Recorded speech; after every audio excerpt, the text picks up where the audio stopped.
ಕ್ರಿಸ್ತ ಯೇಸುವಿನಲ್ಲಿ ಪ್ರೀತಿಯುಳ್ಳ ದೇವಜನರೇ, ನಿಮ್ಮೆಲ್ಲರನ್ನ ತುಂಬ ಹೃದಯದಿಂದ ಈ ಬೆಳಗಿನ ಜಾವದಲ್ಲಿ ವಂದಿಸುವನಾಗಿದ್ದೇನೆ. ಕರ್ತನ ಕೃಪೆ ಈ ದಿವಸವನ್ನು ವಾಗ್ದಾನಗಳ ಮಹಿಮೆಯ ವಾಗ್ದಾನಗಳಿಂದ ತುಂಬಲ್ಪಟ್ಟವರಾಗಿ ನಾವು ಆಶೀರ್ವಾದದ ಜೀವಿತವನ್ನು ಸಾಗಿಸುವುದಕ್ಕಾಗಿ ನಮ್ಮನ್ನು ಕರ್ತನ ಸನ್ನಿಧಾನದಲ್ಲಿ ಒಪ್ಪಿಸಿಕೊಡೋಣ. ಪ್ರಿಯ ನನ್ನ ದೇವಜನರೇ, ದೇವರ ವಾಗ್ದಾನಗಳು ಅವೆಲ್ಲವುಗಳು ನಮ್ಮ ವಶ. ಯೇಸುವಿನ ಮೂಲಕವಾಗಿ ಎಲ್ಲ ವಾಗ್ದಾನಗಳು ನಮಗಾಗಿ ಕೊಡಲ್ಪಟ್ಟಿರುವಂಥವುಗಳು ಎಂಬುದಾಗಿ 2 ಕೊರಿಂಥ 1:20 ನಾವು ನೋಡ್ಕೊಳ್ತೇವೆ. ಈ ಕಾರಣ ನಾವು ದೇವರ ವಾಗ್ದಾನಗಳನ್ನು ನಾವು ಧ್ಯಾನ ಮಾಡ್ತಾ ಇದ್ದೇವೆ. ಪ್ರತಿಯೊಂದು ವಾಗ್ದಾನಗಳು ನಮ್ಮ ಹಿತಕ್ಕಾಗಿ, ನಮ್ಮ ಜೀವಿತದ ಮಹಿಮೆಯ ಒಂದು ವ್ಯಕ್ತಿತ್ವಕ್ಕಾಗಿ ಕೊಡಲ್ಪಟ್ಟಿರುವಂಥವುಗಳು. ಈ ಕಾರಣ ನಾವು ಬಹಳಷ್ಟು ಮಹಿಮೆಯ ಸಂಗತಿಗಳನ್ನು ಅಭ್ಯಾಸ ಮಾಡ್ತಾ ಇದ್ದೇವೆ. ದೇವರ ವಾಗ್ದಾನಗಳಲ್ಲಿ ಪ್ರಾಮುಖ್ಯವಾದ ವಾಗ್ದಾನಗಳನ್ನು ನಾವು ತಿಳಿದುಕೊಳ್ಳುವುದಕ್ಕೆ ಹೋಗ್ತಾ ಇದ್ದೇವೆ. ಪರಲೋಕ ರಾಜ್ಯ ಅದು ನಮ್ಮ ವಾಗ್ದಾನ, ಅದು ನಮ್ಮ ವಶ. ನಾವು ಪರಲೋಕ ರಾಜ್ಯದವರಾಗಿರಬೇಕು. ಆ ರಾಜ್ಯದಲ್ಲಿ ಈಗಲೇ ಪಾಲುಗಾರರಾಗಿ ಬಾಧ್ಯಸ್ಥರಾಗಿ ಜೀವಿಸಬೇಕು. ರಕ್ಷಣೆ ಅದು ನಮಗೆ ಕೊಡಲ್ಪಟ್ಟಿರುವಂಥ ಶ್ರೇಷ್ಠ ವಾಗ್ದಾನ. ಆ ವಾಗ್ದಾನದಲ್ಲಿ ನಾವು ಜೀವಿಸಬೇಕು. ನನ್ನ ಪ್ರಿಯ, ಈ ದಿವಸ ನಾವು ಇನ್ನೊಂದು ಮಹಿಮೆಯ ವಾಗ್ದಾನವನ್ನು ತಿಳಿದುಕೊಳ್ಳುವುದಕ್ಕೆ ಮನಸ್ಸು ಮಾಡೋಣ. ಕೆಲವರು ವಾಗ್ದಾನಗಳು ಅನ್ನುವಾಗ ಸಾಮಾನ್ಯವಾದಂಥ ಕೇವಲ ಕೆಲವೇ ಒಂದು ಹಗುರವಾದಂಥ ವಿಷಯಗಳ ಮೇಲೆ ಕಾನ್ಸಂಟ್ರೇಷನ್ ಮಾಡ್ತಾರೆ. ಇಲ್ಲ ನನ್ನ ಪ್ರಿಯರೇ, ಅತಿ ಶ್ರೇಷ್ಠವಾದ ವಾಗ್ದಾನಗಳನ್ನು ನಾವು ತಿಳಿದುಕೊಳ್ಳುವುದಕ್ಕೆ ಹೋಗೋಣ. ಈ ದಿವಸ ಇರುವಂಥ ವಾಗ್ದಾನ ಅದು ದೇವರ ವಾಕ್ಯ. ದೇವರ ವಾಕ್ಯವೆಂಬ ವಾಗ್ದಾನ ಅದು ನಮ್ಮ ಜೀವಿತಕ್ಕೆ ಕರ್ತನ ಬಲಪಾಶದಲ್ಲಿರುವಂಥ ವಾಕ್ಯ, ಸಜೀವ ವಾಕ್ಯ, ಶ್ರೇಷ್ಠವಾದ ವಾಕ್ಯವನ್ನು, ದಹಿಸುವ ಬೆಂಕಿ ಅಂತಿರುವಂಥ ವಾಕ್ಯವನ್ನು ನಮ್ಮ ಕಡೆ ಕೊಟ್ಟಿದ್ದಾರೆ, ನಮ್ಮ ವಶಕ್ಕೆ ಕೊಟ್ಟಿದ್ದಾರೆ ಪ್ರಿಯ.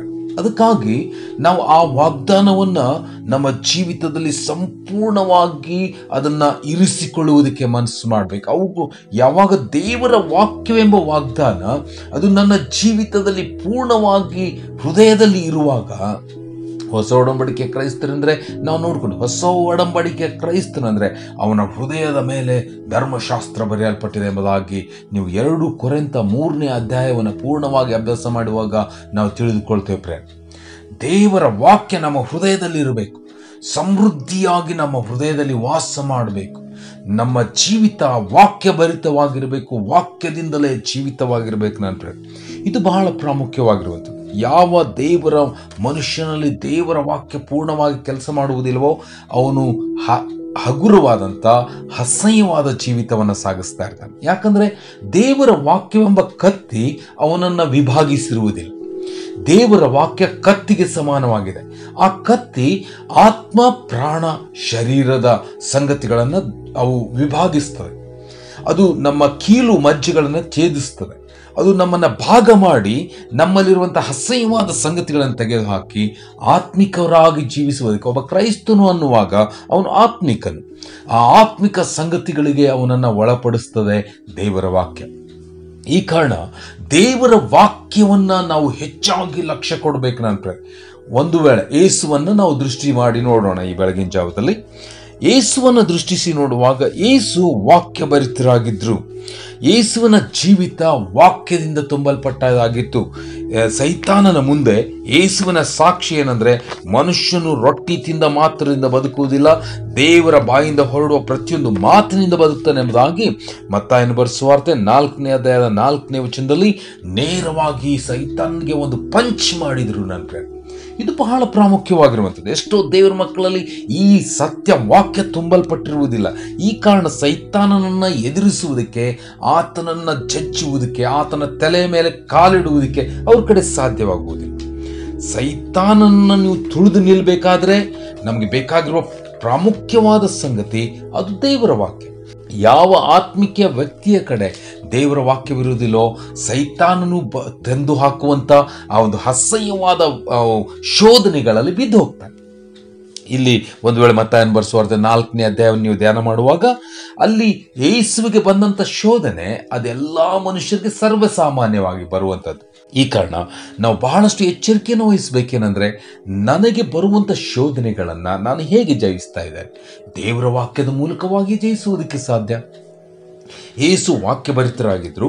ಈ ಕಾರಣ ಸೈತಾನ್ನ ವೆರಿ ಈಸಿಯಾಗಿ ಅಲ್ಲಿ ಜಯಿಸಿದ್ರು. ನೀವು ಒಂದು ವೇಳೆ 10ನೇ ವಚನದಲ್ಲಿ ಸೈತಾನ್ಗೆ ಯೇಸು ಈ ವಾಕ್ಯ ಹೀಗೆ ಹೇಳ್ತದೆ ಎಂಬುದಾಗಿ ಹೇಳಿದರು. ಪ್ರಿಯನಂದೇವ ಜನ, ನಮ್ಮಲ್ಲಿ ಯಾವಾಗ ದೇವರ ವಾಕ್ಯ ತುಂಬಲ್ಪಡ್ತದೋ ನಾವು ಈಸಿಯಾಗಿ ಸೈತಾನ್ನ ಜಯಿಸ್ತೇವೆ ಎಂಬುದಾಗಿ ಪ್ರಕಟಣೆ 12ನೇ ಅಧ್ಯಾಯ 11ನೇ ವಚನದಲ್ಲಿ ಸಹ ನಾವು ನೋಡಿಕೊಳ್ತೇವೆ. ಈ ಕಾರಣ ಆತ್ಮಿಕ ವ್ಯಕ್ತಿಯ ಮುಖ್ಯವಾದ ಉದ್ದೇಶ ಅದು ಸೈತಾನ್ನ ಜಯಿಸುವುದಕ್ಕೆ ಇರುವಂಥ ಸಾಮರ್ಥ್ಯ ಅದು ದೇವರ ವಾಕ್ಯದಿಂದಲೇ.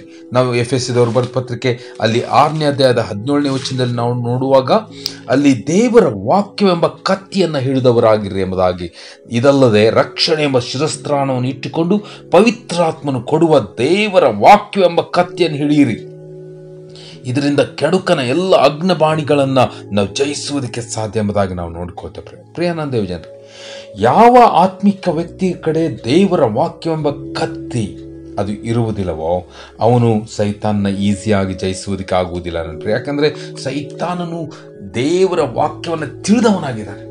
ಆತನು ಈ ವಾಕ್ಯವನ್ನು ತಾರುಮಾರು ಮಾಡಿ, ಅಂದರೆ ಇದನ್ನು ಕಲಬೆರಕೆ ಮಾಡಿ ಜನರನ್ನು ಹಾಳು ಮಾಡ್ತಾ ಇದ್ದಾನೆ. ಪ್ರಿಯರೇ, ಈ ದಿವಸ ಎಷ್ಟೋ ದೇವರ ಮಕ್ಕಳು ದೇವರ ವಾಕ್ಯಕ್ಕೆ ಅಧೀನರಾಗದಂತೆ ಇರುವಂಥ ಜೀವಿತ ಯಾಕೆ ನನ್ನ ಪ್ರಿಯ ದೇವ ಜನರೇ? ಕಾರಣ ಇಷ್ಟೇ, ಸೈತಾನನು ಅವರನ್ನು ತಾರುಮಾರು ಮಾಡಿದ್ದಾನೆ. ಸತ್ಯದ ಮಾರ್ಗ ಗೋಚರವಾಗದಂತೆ ಜೀವಿಸ್ತಾ ಇರುವುದಕ್ಕೆ ಮುಖ್ಯ ಕಾರಣ ಏನಂದರೆ ವಾಕ್ಯವನ್ನು ತಾರುಮಾರು ಮಾಡಿರುವುದೇ. ಪ್ರೇರೆ, ಈ ಕಾರಣ ನಾವು ದೇವರ ವಾಕ್ಯವನ್ನು ಕೆಡಿಸಬಾರದು. ಪ್ರೇರೆ, ಒಂದು ದಿವಸ ದಾನಿಯೇಲನಿಗೆ ಒಂದು ಶೋಧನೆ ಬಂತು. ಇನಿಷಿಯಲ್ ಜಸ್ಟ್ ಟೀನ್ ಏಜರ್, ಬಹಳ ಒಂದು ಯೌವನಸ್ಥನು, ಬಹಳ ಸಣ್ಣ ಪ್ರಾಯದವನು. ಆತನ ಮುಂದೆ ಈ ಆಹಾರದ ವಿಷಯದಲ್ಲಿ ಶೋಧನೆ ಬಂದಾಗ ಆತನು ಅದನ್ನು ಜಯಿಸಿದನು. ನನ್ನ ದೇವರ ವಾಕ್ಯವನ್ನು ಕೆಡಿಸುವುದಿಲ್ಲ. ಕಂಚುಕಿಗೆ ಹೇಳ್ತಾ ಇದ್ದಾನೆ, ಕಂಚುಕಿ ಪ್ಲೀಸ್, ನಾನು ದೇವರ ವಾಕ್ಯವನ್ನು ಕೆಡಿಸುವುದಕ್ಕಾಗುವುದಿಲ್ಲ. ಪ್ಲೀಸ್, ನನಗೆ ಒಂದು ಕಾಯಿಪಲ್ಯ ಇದ್ದರೆ ಸಾಕು, ಅದರಿಂದಲೇ ನಾನು ಬದುಕ್ತೇನೆ, ನಾನು ಒಂದು ಸುಂದರನಾದ ವ್ಯಕ್ತಿಯಾಗಿರ್ತೇನೆ ಎಂಬುದಾಗಿ ಅಲ್ಲಿ ಹೇಳುವುದನ್ನು ನಾವು ನೋಡ್ಕೊಳ್ತೇವೆ. ಪ್ರಿಯ ನಂದೇವ್ ಜನರು, ಅದು ನಮ್ಮ ಜೀವಿತವಾಗಿರಬೇಕು. ನನ್ನ ಪ್ರಿಯ ದಾನಿಯೇಲನ ಒಂದು ಹೇಗೆ ಆ ಶೋಧನೆಯನ್ನು ಜಯಿಸುವ ವ್ಯಕ್ತಿಯಾಗಿದ್ದನೋ ಅಂಥ ಒಂದು ಜೀವಿತವನ್ನು ಸಾಗಿಸುವುದಕ್ಕೆ ನಮ್ಮನ್ನು ತೊಡಗಿಸ್ಕೊಳ್ಬೇಕು. ಆವಾಗ ದೇವರ ವಾಕ್ಯ ನಮ್ಮನ್ನು ರೂಪಿಸುವಂಥದ್ದಾಗಿರ್ತದೆ. ನಾವು ಪೇತ್ರನ ಬರೆದ ಪತ್ರಿಕೆಯಲ್ಲಿ ನೋಡುವಾಗ ಆ ಪೇತ್ರನ ಬರೆದ ಪತ್ರಿಕೆಯಲ್ಲಿ ದೇವರ ವಾಕ್ಯ ನಮ್ಮನ್ನು ಎಷ್ಟು ಮಹಿಮೆಯ ಕಡೆಗೆ ನಡೆಸ್ತದೆ ಎಂಬುದಾಗಿ ಬರೆಯಲ್ಪಡ್ತದೆ. 1 ಪೇತ್ರ ಅಲ್ಲಿ 1ನೇ ಅಧ್ಯಾಯದ 22ನೇ ವಚನ 23ನೇ ವಚನವನ್ನು ನೋಡುವಾಗ, ನೀವು ಸತ್ಯೋಪದೇಶಕ್ಕೆ ವಿಧೇಯರಾಗಿದ್ದು ನಿಮ್ಮ ಆತ್ಮಗಳನ್ನು ಶುದ್ಧ ಮಾಡಿಕೊಂಡದ್ರಿಂದ ನಿಷ್ಕಪಟವಾದ ಸಹೋದರ ಸ್ನೇಹವುಳ್ಳವರಾಗಿರ್ತಕ್ಕದ್ದು. ಹೀಗಿರಲಾಗಿರೋ ಒಬ್ಬರನ್ನೊಬ್ಬರು ಹೃದಯಪೂರ್ವಕವಾಗಿ ಯಥಾರ್ಥವಾಗಿ ಪ್ರೀತಿಸ್ರಿ. ಓಕೆ, 23ನೇ ವಚನ ಲಕ್ಷ್ಯ ಕೊಟ್ಟು ನೋಡ್ರಿ. ನೀವು ಪುನರ್ಜನ್ಮ ಹೊಂದಿದ್ದವರಾಗಿದ್ದೀರಲ್ಲ, ಆ ಜನ್ಮವು ನಾಶವಾಗುವ ಬೀಜದಿಂದ ಉಂಟಾದದ್ದಲ್ಲ, ನಾಶವಾಗದ ಬೀಜದಿಂದಲೇ ಉಂಟಾದದ್ದು. ಅದು ಸದಾ ಜೀವುಳ್ಳ ದೇವರ ವಾಕ್ಯದ ಮೂಲಕವಾಗಿ. ಹಾಲೆಲೂಯಾ. ಪ್ರಿಯ ನನ್ನ ದೇವ ಜನರೇ, ನೋಡ್ರಿ, ದೇವರ ಸದಾ ಜೀವುಳ್ಳ ವಾಕ್ಯ ನಮ್ಮನ್ನು ಸೃಷ್ಟಿ ಮಾಡ್ತದೆ. ಹೊಸ ಸೃಷ್ಟಿ, ಹೊಸ ವ್ಯಕ್ತಿ, ನೂತನ ಸೃಷ್ಟಿಯಾಗಿರ್ತೇವೆ. ಈ ಭೂಲೋಕದಲ್ಲಿರುವ ಯಾವ ಮನುಷ್ಯರಿಗಿಂತಲೂ ನೂತನತ್ವದಲ್ಲಿ ನಾವು ಜೀವಿಸುವುದಕ್ಕೆ ಸಾಧ್ಯ, ಅದು ದೇವರ ವಾಕ್ಯದ ಮೂಲಕವಾಗಿ. ಈ ದೇವರ ವಾಕ್ಯ ನನಗೆ ವಾಗ್ದಾನವಾಗಿದೆ, ಆ ವಾಗ್ದಾನದಲ್ಲಿ ನಿಲ್ಬೇಕು ಪ್ರಿಯ. ಎಷ್ಟೋ ದೇವರ ಮಕ್ಕಳು ಯಾವುದೋ ಕಡೆಯಿಂದ ದೇವರ ವಾಕ್ಯವನ್ನು ಕೇಳುವುದಕ್ಕೆ, ನಿನ್ನ ಕೈಗೆ ಕೊಡಲ್ಪಟ್ಟಿರುವಂಥ ವಾಕ್ಯವನ್ನು ಬಿಟ್ಟು ಎಲ್ಲಿಯೋ ಹೋಗ್ತಾ ಇರುವುದನ್ನು ನಾವು ನೋಡ್ಕೊಳ್ತೇವೆ. ಪ್ರಿಯ ನನ್ನ ದೇವ ಜನರೇ, ಈ ಕಾರಣ ದೇವರ ಮಕ್ಕಳು ದೇವರ ವಾಕ್ಯವನ್ನು ಪ್ರೀತಿಸುವವರಾಗಿರ್ಬೇಕು. ಅದನ್ನು ಹೃದಯದಲ್ಲಿ ಇಟ್ಕೊಳ್ಳುವುದಕ್ಕೆ ಮನಸ್ಸು ಮಾಡಬೇಕು. ಆವಾಗ ಅವನ ಜೀವಿತದಲ್ಲಿ ನಂಬಿಕೆ ಹೆಚ್ಚಾಗ್ತದೆ. ರೋಮಾಪುರದವ್ರು ಬರೆದ ಪತ್ರಿಕೆ 10ನೇ ಅಧ್ಯಾಯ 17ನೇ ವಚನ, ನಿನ್ನ ವಾಕ್ಯವನ್ನು ಕೇಳುವುದರಿಂದಲೇ ನಂಬಿಕೆ ಹೆಚ್ಚಾಗ್ತದೆ ಎಂಬುದಾಗಿ ಬರೆಯಲ್ಪಟ್ಟಿದೆ ಪ್ರಿಯ. ಈ ಕಾರಣ ದೇವರ ವಾಕ್ಯವನ್ನು ನಮ್ಮ ಹೃದಯದ ಅಂತರಾಳದಲ್ಲಿ ನಾವು ಇಟ್ಟುಕೊಳ್ಳುವವರಾಗಿರ್ಬೇಕು. ಯಾವಾಗ ದೇವರ ವಾಕ್ಯ ನಮ್ಮ ಹೃದಯದ ಅಂತರಾಳದಲ್ಲಿ ನೆಲೆಯಾಗಿರ್ತದೋ ಅಲ್ಲಿ ನಮ್ಮ ಆಶೀರ್ವಾದ, ಯಾವುದೇ ಆಶೀರ್ವಾದಕ್ಕೆ ತಡೆ ಇರುವುದಕ್ಕಾಗುವುದಿಲ್ಲ ಪ್ರಿಯ. ಎಂಥ ಆಶೀರ್ವಾದಗಳು ನಮ್ಮ ವಶಕ್ಕಾಗಿರ್ತವೆ. ನಾವು ಅಂಥ ಮಹಿಮೆಯ ಆಶೀರ್ವಾದ ಹೊಂದ್ಕೊಳ್ತೇವೆ. ಅದನ್ನು ಪ್ರಕಟಣೆ 1ನೇ ಅಧ್ಯಾಯದ 2ನೇ ವಚನ ಮತ್ತು 3ನೇ ವಚನದಲ್ಲಿ ನಾವು ನೋಡುವಾಗ, ದೇವರ ವಾಕ್ಯದ ವಿಷಯವಾಗಿಯೂ ಯೇಸು ಕ್ರಿಸ್ತನು ಹೇಳಿದ ಸಾಕ್ಷಿಯ ವಿಷಯವಾಗಿಯೂ ಸಾಕ್ಷಿ ಕೊಟ್ಟನು. ಈ ಪ್ರವಾದನ ವಾಕ್ಯಗಳನ್ನು ಓದುವಂಥವನು, ಕೇಳುವಂಥವನು, ಈ ಪ್ರವಾದನೆಯಲ್ಲಿ ಬರೆದಿರುವ ಮಾತುಗಳನ್ನು ಕೈಕೊಂಡು ನಡೆಯುವವರು ಆಶೀರ್ವದಿಸಲ್ಪಟ್ಟವರು, ಧನ್ಯರು, ಬ್ಲೆಸ್ಸೆಡ್ ಎಂಬುದಾಗಿ ಬರೆಯಲ್ಪಟ್ಟಿದೆ ಪ್ರೇರೆ. ಸೊ ಒಬ್ಬ ದೇವರ ಮಗ ಬಹಳಷ್ಟು ಲಕ್ಷ್ಯ ಕೊಡಬೇಕು. ದೇವರ ವಾಕ್ಯಕ್ಕೆ ಎಷ್ಟು ಸಾಧ್ಯವಾದಷ್ಟು ಲಕ್ಷ್ಯ ಕೊಡಬೇಕು. ಎಷ್ಟು ಲಕ್ಷ್ಯ ಕೊಡಬೇಕೆಂಬುದಾಗಿ ಒಂದು ಯಾಕೋಬನ ಬರೆದ ಪತ್ರಿಕೆ 1:25 ನಾವು ನೋಡಿಕೊಳ್ತೇವೆ.